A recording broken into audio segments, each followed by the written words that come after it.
very challenging to do definitive trials in rare diseases. And so we knew that from the onset. So, the design of the trial, we thought very carefully about how can we maximally utilize the rare patients and how can we actually get this trial done. So the trial design actually only required accrual of 80 patients with a mutation and allowed accrual up to 120. And so over the course of 3 years, we actually accrued a total of 98 patients across 15 sites to do this randomized trial. The primary endpoint was progression-free survival. There was no way we were going to be able to accrue enough patients to actually show a survival advantage, but we wanted to look at that anyway.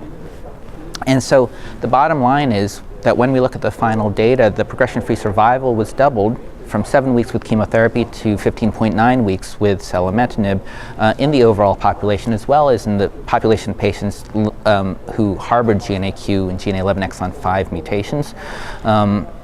And so we did hit that primary endpoint. Hazard ratio was 0.46, highly statistically significant. So although the numbers are small, I think that's very believable.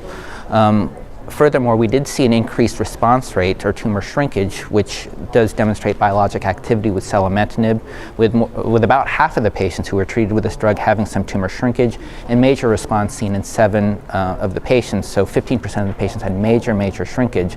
And when you look at the history of clinical trials conducted in this disease, response rates of over 5% really just don't happen. And so although 15% is somewhat modest, perhaps, given the response to this disease to other therapies, I think it is quite significant.